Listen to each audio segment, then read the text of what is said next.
Welcome to our class on Chassidus. We're going to be learning a very beautiful and powerful Chassidic discourse from the Rebbe. The name of the Chassidic discourse is called Vihyyu Chaye Sarah. It was the life of Sarah. The Rebbe said this Chassidic discourse on the night before Thursday of Parshas Chaye Sarah, which that year was the 20th day in the month of Cheshvan, in the year Tafshin Mem Aleph, 43 years ago. And to point out, Chav Cheshvan is the birthday of the fifth Chabad Rebbe, the Rebbe Rashab. The Rebbe went on later on, 7 years later, in the year Tafshin Mem Ches, to certify and edit this Chassidic discourse in honor of the birthday of the Rebbe Rashab, Chav Cheshvan, again in the year Tafshin Mem Ches. So the Chassidic discourse is based on the verse on this week's Torah portion where it says, Vihyyu Chaye Sarah. It was a life of Sarah, Meya Shana 100 years, the Esrim Shana in 20 years, the Sheva Shanim in 7 years, and then it recaps and it says, Shnei Chaye Sarah, these are the years of the life of Sarah. So the Rebbe brings from the Chassidic discourse of the Rebbe Rashab, and then he points out, and again, we're talking about the Rebbe Rashab who was celebrating his birthday, and in the Chassidic discourse, with this same title, Vihyyu Chaye Sarah, in the year Tuf Reish Ayin Tes. So he asks the question, why does it say at the end of the verse, Shnei Chaye Sarah? In other words, the verse begins and it says, Vihyyu Chaye Sarah. This is the life of Sarah. And it goes on in detail, 100 years, 20 years, 7 years. So why does it repeat itself and say at the end of the verse, Shnei Chaye Sarah? That's question number one. Also, we have to understand, and this question is actually brought down in the Zohar, and they ask as follows: how come specifically by Sarah it says the days of her life, and up to the point that the whole Torah portion is called Chaye, the life of Sarah? In other words, that's the essence of the Torah portion, and we don't find this by any other of the matriarchs. That's question number two. So in the Zohar that asked this question, so he brings a powerful teaching and he says as follows. The Zohar says, Asa Chava la'alma. Chava came into the world, v'istakbas b'chaviyah. She went ahead and she cleaved to the snake, to the serpent. Asa Noach. Noach came into the world, and what did it say in reference to Noach? Vayesh min hayayim vayizkar. He drank from the wine, he became drunk. Then the Zohar says, Sarah came into the world, v'nachash, she went down, referring to her going down into Egypt, and she was able to go up, and she did not get stuck into the klipot of a snake, or drinking wine, or any of the klipot of Egypt. And like the Torah says clearly, Vayal Avram Mitzrayim, Abraham went up in Egypt, who? Abraham and his wife, and because Sarah Imenu, the Zohar says, she was able to go down into Egypt, and she didn't get stuck into the world of klipot, that's why she merited an elevated life. Chayin Eloin. And the Zohar finishes off and says, and because of that, her life, Sarah's life was considered alive. That's a teaching from the Zohar. So based on this, the Rebbe Rashab explains in his discourse with this same title, 2 points. That specifically by Sarah it says the days Yemei Shnei Chaye, where it doesn't say, like we said before, by any of the other matriarchs, because she went down and she was able to go up. In other words, she didn't get stuck. She was able to engage in Egypt, but come out of Egypt whole. That's why she merited the Chayin Eloin for a great life. So that answers the first part. But why it says by her and not by the other matriarchs. But the question is, why does it repeat itself again and say Shnei Chaye Sarah? It already says Vihyyu Chaye Sarah, because this that she received a high life, that's one thing. But the second part where the Torah says Shnei Chaye Sarah is a teaching that her life, something that she earned, was considered alive. In other words, besides the fact that she merited a gift from above, that she got a gift of great life, but her life was internalized and personalized. She also had a great life. So the Rebbe says we have to understand these two ideas. What does it mean? He received from heaven a great life, and she had her own great life. What are these two ideas? Okay. Also, we have to understand What does the Zohar say? That Chava came into the world, and then it says Noah came into the world, and then it says Sarah came into the world, as if there's a connection between the three. And the question is, what is the connection? In other words, what's the connection? Because obviously Chava and Noach wanted to accomplish the same thing that Sarah tried to accomplish, but unfortunately they weren't successful. And not only they weren't successful, they actually were downgraded. They got stuck with the serpent, or he got drunk. However, when it came to Sarah, even though she had a Yerida, she went down to Egypt. But nevertheless, from this downgrade, she had a tremendous upgrade. Like the Zohar says, Nachas v'Salka, she went down and she went up. So the Rebbe says we have to understand the connection between these three ideas of Chava, Noach, and Sarah Imenu. The Rebbe goes on to explain, he says like this: we know there's a rule, Maisei Avos Siman Labanim. Anything that happens to our patriarchs and our matriarchs is a sign for their children. Now we know, what does it mean it's a sign? It's not just a sign, an omen, but it actually gives power. Anything that happened to the patriarchs and the matriarchs gives power to the children. And like we know, the Rebbe brings from the famous teaching in the Zohar, so it says Pasach, the expression they use in the Zohar, open. Reb Pliny, this person opened it up. In other words, what does that mean, he opened it up? After he opened up a new channel and a new way of thinking, a new way of teaching, a new way of learning, a new way of accomplishing something, and how much more so when he actually created a trench. He dug a trench. So what happens when someone opens it up and creates a pathway, we have the power that we can do the same thing, and it's much easier. And you don't have to do the same effort as the first time. The first time is very, very hard, whoever's doing it. But once it's done, it becomes much easier. So the same thing also when we say the Maaseh Avos, the actions of the patriarchs, is a sign for the children. So that applies to us. Anything they did, it makes it easier for us. And since we know that the Avos, the patriarchs, are the patriarchs of every one of the Jewish people, and everything they did, we receive as an inheritance. And it applies the same thing for the patriarchs, the Avos, and the Imois as well, the matriarchs. And especially when we're talking about the first, what the matriarch Sarah Imenu, which she's the first of all the matriarchs. And what does it say about her? The Torah says clearly to Avram, everything that Sarah tells you, you should listen to her. So obviously, this idea that Sarah Imenu came and she unfortunately was downgraded into Egypt, but nevertheless she was able to elevate out. So therefore, just like everything of the patriarchs and matriarchs, so this specific teaching that she was able to go down and come up is a lesson, and also gives us power in every one of us serving Hashem, that we have the power that if we're downgraded, God forbid, we have the power to be upgraded. In other words, so the Rebbe asks a simple question: what is the lesson? The practical lesson of the fact that Sarah had her downgrade and she was elevated in our serving Hashem after the Torah was given. Okay, so Rebbe explains as follows. He brings down the general idea, the way it's explained in the Chassidic discourse of the Rebbe Rashab, again, who was celebrating his birthday, and he says as follows. And this is the heart of the Maamar, and this is a beautiful foundation of mysticism. And he says like this: that when you serve Hashem, you have to serve Hashem b'simcha. You have to serve Hashem with happiness. I'll say it in Hebrew. Avodas Hashem, serving Hashem, tzricha liyos b'simcha dafka. When you're serving God, you have to serve God with happiness. Why? What's it based on? And Torah doesn't dictate, because it says in the prophets clearly, Ivdu as Hashem b'simcha. You have to serve Hashem with happiness. So God is telling us, through the prophets, the prophet King David, that we have to serve Hashem b'simcha. Up to the point that serving Hashem with happiness is an important foundation. And like we know, the teachings of the Arizal, and it's actually brought down in Tanya, based on the verse in the Torah, where it says that the reason why all the negative things happen to you, all, not some, all the negative things happen to you is because you didn't serve God, what, with simcha. And it's brought down in Torah, which is basically the classical teachings from the Alter Rebbe, that the Arizal merited Ruach HaKodesh. He had divine inspiration. How did he merit that gift, that he had Ruach HaKodesh? It came because when he did a mitzvah, he did it with simcha.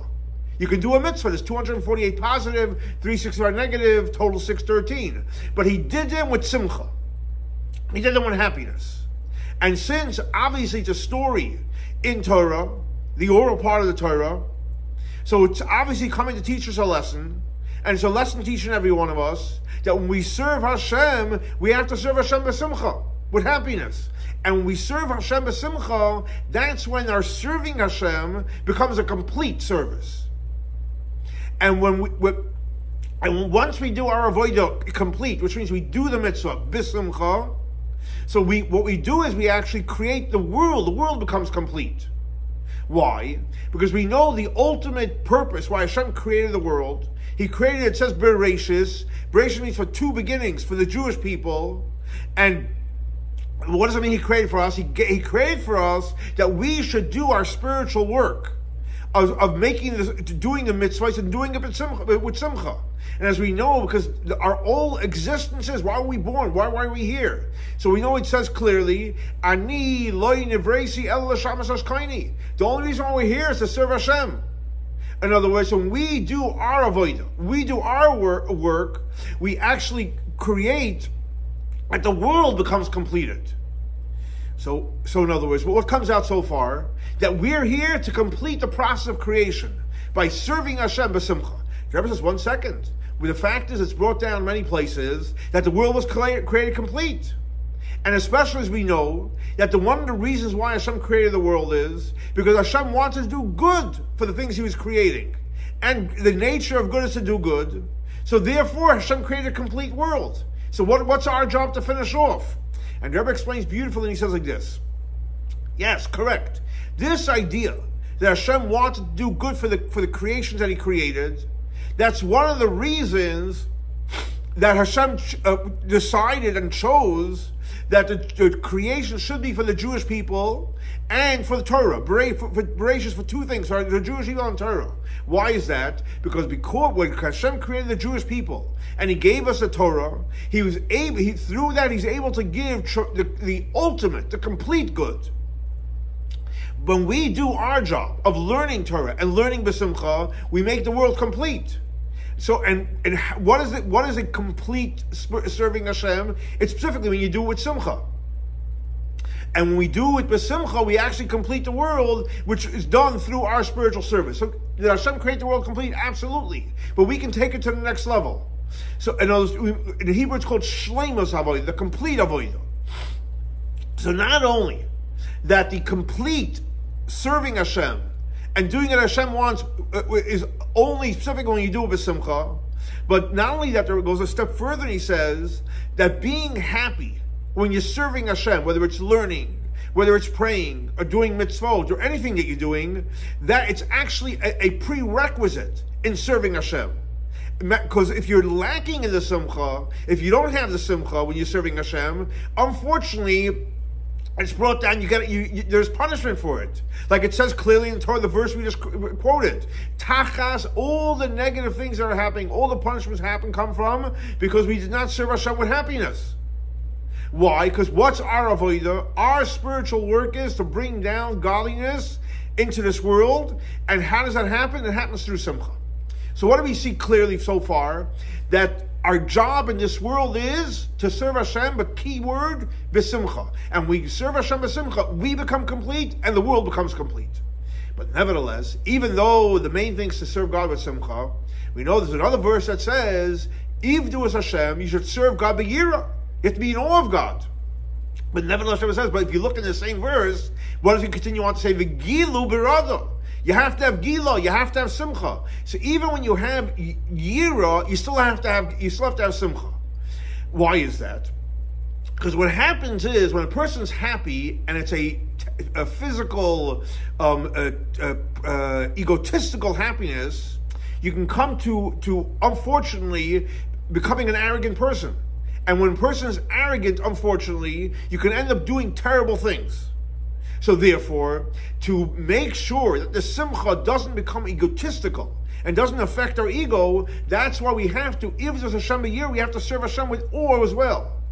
And the gilu b'rodas, you need to have a blend between the simcha, but keep the yira there, so it'll keep you in line that you're doing it for Hashem.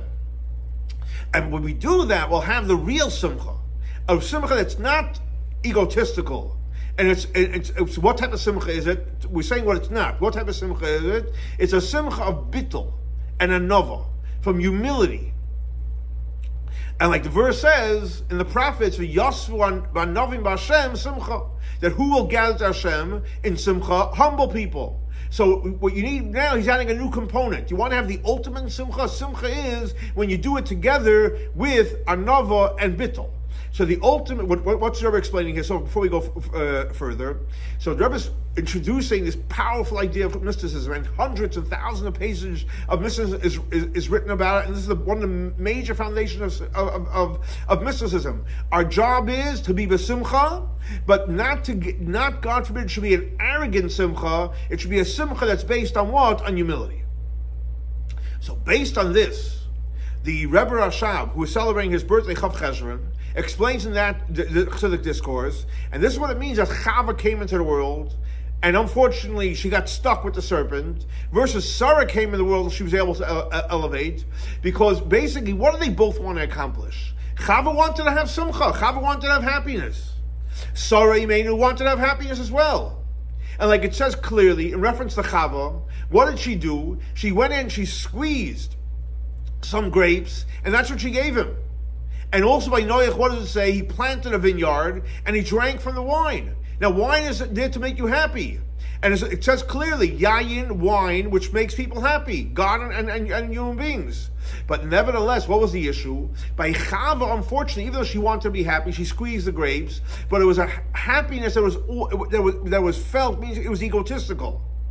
Like it says clearly in the verse, Vatera Isha, the woman saw Kitoiv, she saw what was good for eating, and it created enjoyment. What does that mean? It became personal. It wasn't for the cause. It was something which became personal. In Hebrew, it's called hargasha. It was arrogant, and that's why she got stuck. Noach wanted to fix the sin of the Eitz Hadas, which basically he wanted to fix, which is also coming from an arrogant place. And unfortunately, he wasn't successful, and that's why he drank from the wine, and it brought him to simcha, correct, but not a simcha of bittul, not a simcha of humility.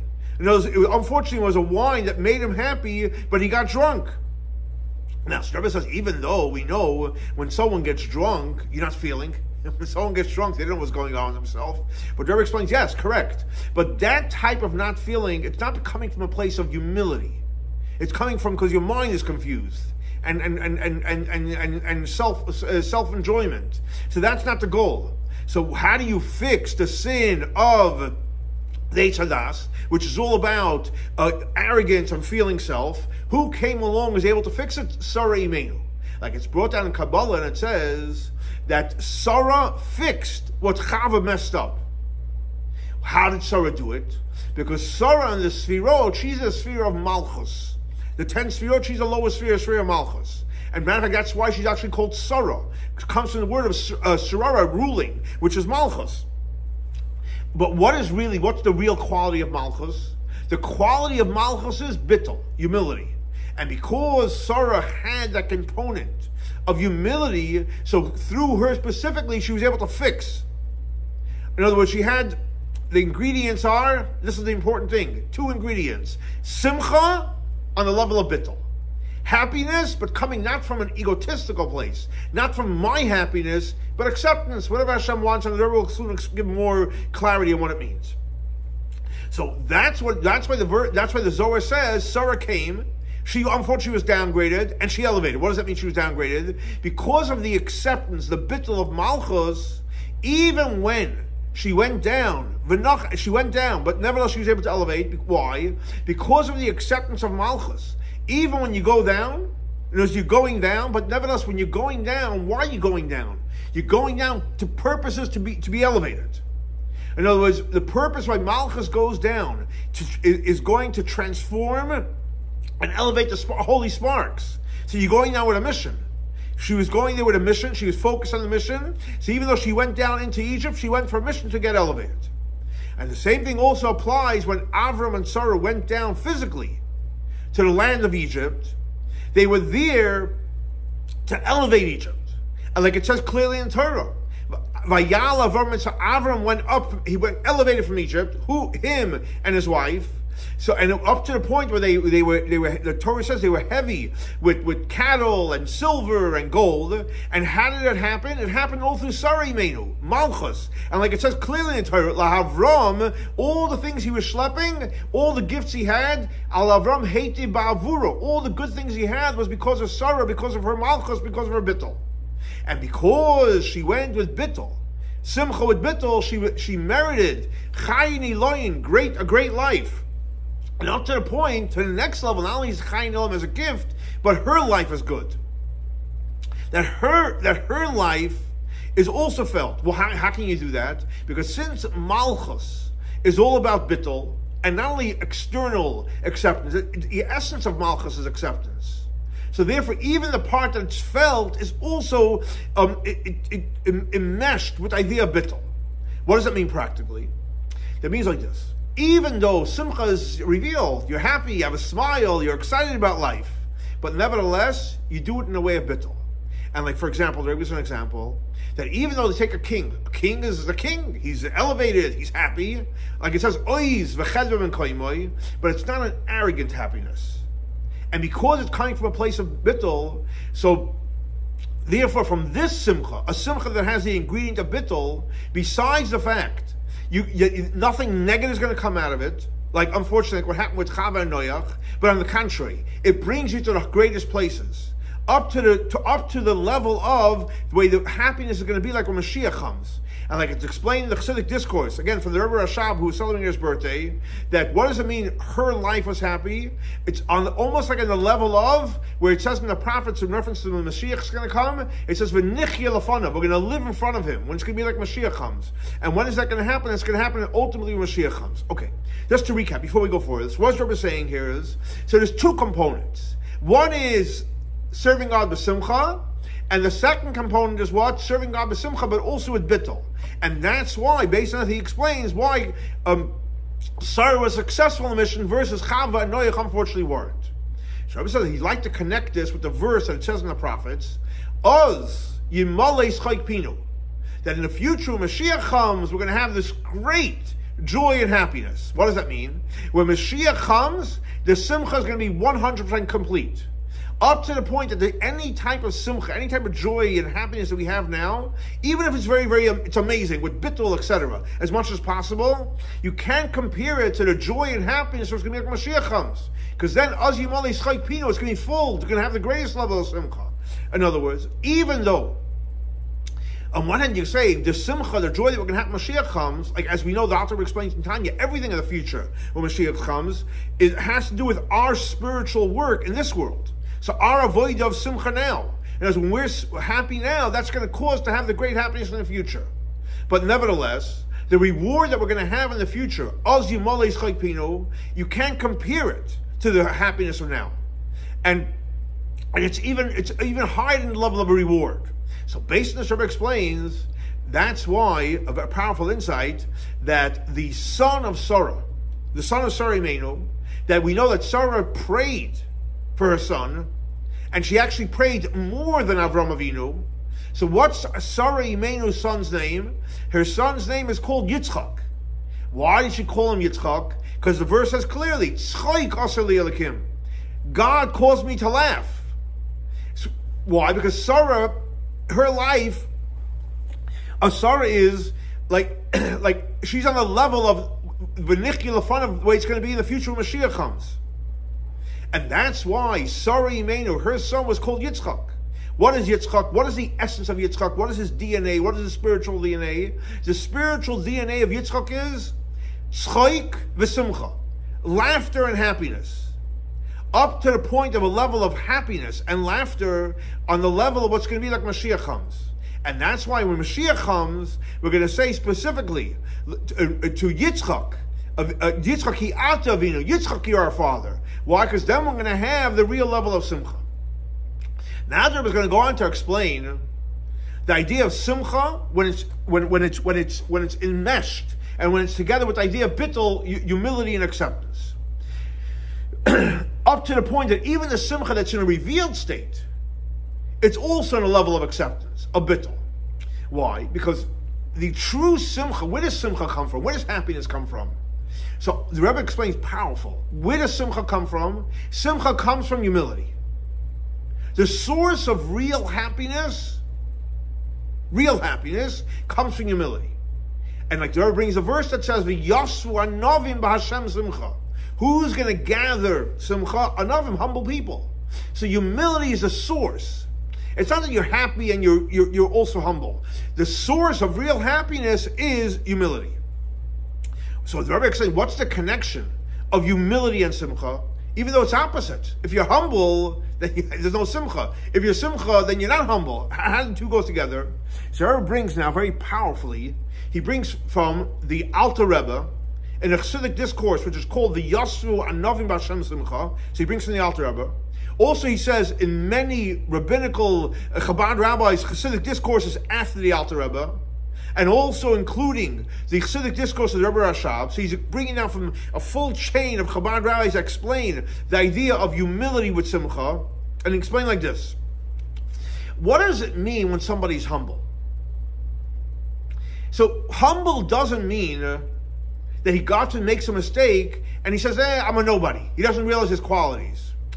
What it means is like this. That means even though you know your qualities and you know all the special gifts that God gave you, and everyone says, what do you mean? Say, someone's going to say, I don't have any gifts. Everyone says, no. Because the fact is, every single Jewish person, even someone that doesn't behave the way they're supposed to, so besides the fact that they have many mitzvahs, literally many, many mitzvahs, and that fills their essence. And like it's brought down in Chazal to tell us that every single Jew is Malayim mitzvahs karima. Just like a pomegranate has full of seeds, every Jew, and every means every one Jew has as many mitzvahs as a pomegranate seeds. We're full of mitzvahs. And especially, like we know it says clearly, Ve'amei kulam tzadikim. We're all righteous people. So we all have mitzvahs, we're all righteous people, and there's a rule in halakha, v'chol yisrael b'cheskes kashrus. We assume that everyone is 100% kosher. Therefore, everyone has a lot of mitzvahs. Everyone's a tzaddik. So therefore, we have what to be proud about. But nevertheless, even though we have all these qualities, it doesn't cause us to become an arrogant, arrogant existence. And how much more so it doesn't cause us to become totally a separate entity of God. Because you realize the truth, that all the qualities I have, and we all have many qualities. Like I said, we all have many mitzvot, and we all have a cheskes kashrus, and we're all on the level of a tzaddik, etc. But we realize all these gifts that we have, it's not something we accomplished. But these are all gifts from HaKadosh Baruch Hu. All the gifts we have, it's a gift from Hashem. And if God gave this talent and these abilities to someone else, they will be in the same level as well. So because we're on the level of anava and bittul, we're totally on the level of humility. So you realize that if someone else had it, maybe they would actually develop those qualities even more. Now this level of humility, so it means you know your qualities, but you don't become arrogant because of it. So not only doesn't it bring God from the opposite of happiness, on the contrary, the humility of realizing I have tremendous qualities, but they're a God-given gift to me, and really it's not mine, I have no entitlement, that brings you to the greatest happiness. Why? Because the ultimate complete happiness comes to somebody that's humble. And like it's explained at length in the Chassidic discourse from the Rebbe Rashab. Now, since the happiness comes because of the humility, and not because you think you're nobody. Yeah, I have tremendous qualities. They're not mine. They're Hashem. Hashem gave it to me. He can give it to anyone else. So I have the happiness, but I'm humbled. So therefore, the happiness, even a revealed happiness, it's humbled. So the Rebbe is teaching us how could we have the two opposites of simcha and humility, because on the contrary, humility doesn't mean we're nobody. It means we have tremendous qualities, they're all from Hashem, and because they're all from Hashem, we have the greatest simcha, and the simcha is infused in its essence with humility. So based on this, Rebbe explains, that's why it says, Viheyu chayei. It was the life of Sarah, and then the Torah goes on again at the end of the verse says, Shnei chayei. This is the life of Sarah, the years of the life of Sarah. Why? So the Viheyu Chayei Sarah is a gift. God gave her a great life. And it goes, in the first part is referring to the great life that God gave her. And it goes in detail, 100 years, 20 years, 7 years, which is what is those referring to? It's referring to all the Sfirot. And like he explains in depth in the Chassidic discourse, that what's 100? 100 is the way the Sfirot are in Keter is the highest sphere, so you have Atik and Arich. So in Arich, it's one sphere, but all the 10 are intertwined, and all the 10 there are intertwined, so it's the power of 100. And you have in Arich, the way Atik is shining into Arich, and that's why it says Meya Shana. It says singular. If it's 100, why does he say Shanim? Because over there, since it's in the level of Keter, even though it's 100, but it's totally unified. And not only that, it says it's even higher than the level of 1. Then it goes on to 20 years. So 100 referring to the way the spheres are in Arich, the way Atik is shining in. 20 years is referring to Chachma and Bina, the two intellectual spherot. And again, obviously, both to the power of 10, that's why you have 20. And the 7 years is referring to the 7 midos, the seven days, the days of the building. And then he goes on to say, so that's the first part. Shnei Chayei Sarah. What does that mean? That her life was alive. In other words, that her life that seemingly is felt and physical, but because she did the spiritual service of living a life with bittul, with humility, and humility of Simcha, and even when it's revealed, that's how she got Shnei Chayei Sarah. So that's why, so again, to recap, Viheyu Chayei Sarah is referring to the great life Hashem gave her. Meya Shana, Esrim Shana, Sheva Shana. Shnei Chayei Sarah is, that's when she had Simcha, but she had Simcha with Bittul. And that's why, at the end, when it says Shnei Chayei Sarah, it doesn't have to go into 120 and 7. Why? Because even those details, it's all humble. So you have literally union of two opposites. On one hand, you feel the Simcha, but on the other hand, it's total acceptance. So therefore, it's above the level of counting 120 and 7. And that's the real power of Shnei Chayei Sarah, the end of the verse, referring to her life. Simcha with Bittul on the beginning of the verse. Chayei Sarah, Meya Shana, Esrim Shana. Why? Because 120 and 7, even though it's amazing, 100 spheroids, and the 20 and the 7, but like Rashi says, that there are 3 different levels, but nevertheless, it's different levels. But the second part, it's all equal. There's no division. And from that level, where it's above division, so what happens then is, even what's felt as different is all the level of bittul of humility, and that's why Dilah Havichayin, her physical life is in the level of what? Of bittul. Never goes on to say as follows, that through the fact that her physical life, the morgush was felt, was done in a way of bittul, that her life was alive. That means everything was felt. The real simcha, the tangible simcha, is in a way that's permeated with bittul, humility, and like to explain in the teaching of the Rebbe Rashab. So through that, she was able to have physical life, great physical life, that her physical life, and she became a ruler on her life. Why? Because what was the key thing? What did she have? What did we just learn? She had the power of simcha with bittul, and therefore she's able to control her life. Why is that? I never explains powerfully, because we know that simcha, when a person is happy, and especially the happiness that's brought through bittul, has the power to break any boundaries, anything you're stuck with, anything that's holding you back, you can live the most amazing life. And therefore, because she had the simcha that's done in a revealed way, but nevertheless, together with the bittul acceptance, she was able to have tagboirus achayim, an amazing life, higher than any limits. And like it's known in reference to Yitzchok, which was her son, which we learned before, why was he called Yitzchok? Because of the tzchoik and the simcha, because of the tremendous joy, that the gvura, Yitzchok we know is gvura, Avram is chesed, Yitzchok is gvura, the gvura of Yitzchok means it's an abundance of energy. And not only a bunch of energy, a bunch of blessings. And up to the point you have the ultimate complete life. On the level of the nichya lefana of we're going to live in front of Hashem, it's going to be like a Mashiach comes. And remember I mentioned in the beginning of the Siddur discourse that the actions of the avos are a sign for the children.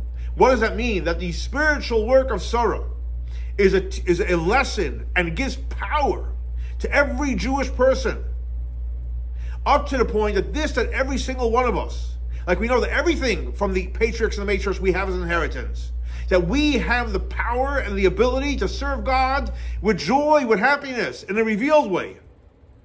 And the happiness is based on humility. Like it says, "V'nafshi ka'afar lakoltia." My soul is like dust. So we're happy, but it's sourced in bittul. And therefore, because it's sourced in bittul and acceptance, we're not concerned that something negative is going to come out of it. On the contrary, because as we learned, when a person is happy, you have the power to break any bounds. So when a person is besimcha, you actually add more effort in serving Hashem, up to the point that we serve Hashem without any limits, no limits. Tagbaris Achai is powerful energy. And when we do that on a spiritual level, we have a great physical life. We have a long life, the Rebbe says, and good years literally on a very, very practical level. And the Rebbe said he'd like to connect this with the birthday of the Rebbe Rashab of that year when the Rebbe said the Chassidic discourse, which is finishing off, the Rebbe said, 120 years of the Rebbe Rashab. So he says like this, it's brought down in the Zohar, and based on the verse, it says, with the verse in Genesis, it says, "V'hayu yamav," the lifespan of the human being will be Meya v'esrim shana, 120 years. Who is that referring to? So it says, the Zohar says, referring to Moshe Rabbeinu. That Moshe Rabbeinu brings down life to the Jewish people, to every single Jewish person. Where does he bring it from? From that Ilana l'chaim, from the tree of life. And when he draws down to us to be alive, but a long life. And like the Zohar says, in that same verse, it says, B'shagam. So B'shagam is the same numerical value as Moshe Rabbeinu. So the Zohar says, B'shagam is referring to Moshe Rabbeinu. It's actually the same numerical value. And from that life force, Moshe Rabbeinu brings into this world powerful life and powerful energy for the Jewish people. So that, the Zohar says, Moshe Rabbeinu did. But the Rebbe says, no. He's actually, Moshe Rabbeinu is drawing it in now as well. And like the Zohar says clearly, that Moshe loy meis, Moshe Rabbeinu never died. And it's brought down in the Talmud, just like then, he is serving Hashem. Even today, and he's serving the Jewish people, he's serving the Jewish people. And just like it applies to Moshe Rabbeinu, who is the faithful shepherd of the Jewish people, the same thing also applies on all the faithful shepherds of every generation, up till the Rebbe who's celebrating his birthday, the Rebbe Rashab, and his son, the previous Rebbe, and it's like known the letter of the previous Rebbe in reference to his father, Rebbe Rashab, and obviously it applies to him as well, that the faithful shepherds of the Jewish people, they never stop working for the Jewish people, even after 120.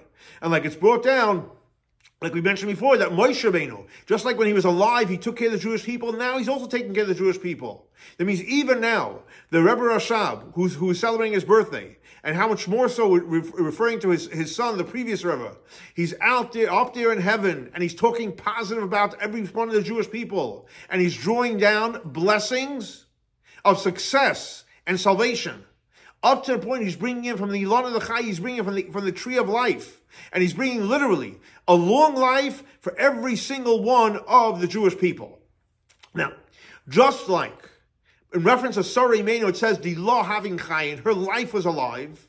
And we said it's like the level of, which can be like when Mashiach comes, when it's going to be Mashiach comes, like the Rebbe Rashab explained. So the same thing also, in reference to giving power, Maisei Avos Siman Laban, the power that we get from the Avos and the Yamais, specifically in this case, Sarah Imenu, that every one of us have the power to serve Hashem b'simcha, with happiness.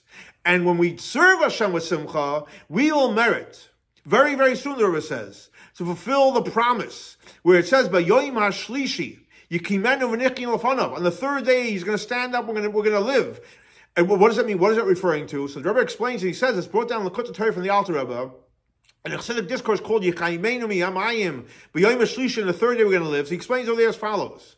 Yoimayim, the 2 days, referring to Memali Kalam, the way God is personally involved in the world, and Soiv Kalam, the way Hashem hovers over the world. And the third day is referring to higher than even Soiv Kalam. In other words, what does that mean higher? There's no limits. Not even a limit of Soiv Kalam. Now, since we know that simcha, when a person is happy, it breaks through any boundaries. And through a person being b'simcha, like we mentioned before, we reach what level? Infinite.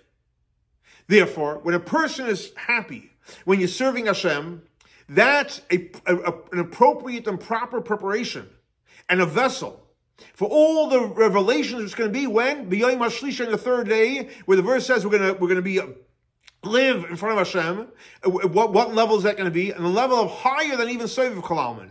And when is that going to happen? That's going to happen with the building of the third temple. And like it's explained that what it says by Yom HaShlishi wasn't referring to, it's referring to the third temple that Mashiach is going to build, who we know is from the king of the family of David. And this idea is connected specifically to simcha, to joy and happiness. Why? Because it's brought down the Rambam. The Rambam says like this. The Rambam says he wants to bring a proof about simcha, that a person has to be happy when you do a mitzvah. So how does he bring a proof you have to be happy doing a mitzvah? So he brings from the famous story of King David, where it says in reference to King David, V'hamelech David, mefazes u'mecharkel v'nei Hashem. King David was dancing and he was happy in front of Hashem. What's the idea? The Rebbe explains. Because we know David, the king of the Jewish people, what was he? He was First Malchus. King David's Malchus, just like Sarimenu. And because he was First Malchus, he was totally humbled. And like the verse says, he was totally humbled in front of Hashem. Why? Because what's Malchus, as we learned? Malchus is bittul. And that's why his avodah, King David, had tremendous simcha. Like it said, we quoted the verse, how would he have simcha? Because he had the humility of Sfiras HaMalchus. So even when the joy was in a revealed way, nothing negative is going to come out of it. And since King David, as we all say, David, Melech Yisrael, Chai V'Kayim, King David is alive and well. In other words, what does it mean he's alive and well? He's alive and well amongst every single one of us. In the capacity of King David, the king of the Jewish people, which means the ultimate humility. So therefore, King David gives us the power, every single one of us, that we can be happy when we do the mitzvahs, even though it's a tremendous work. But the simcha is going to be in a way where it's totally befitting. Now, Rebbe finishes off powerfully and he says like this.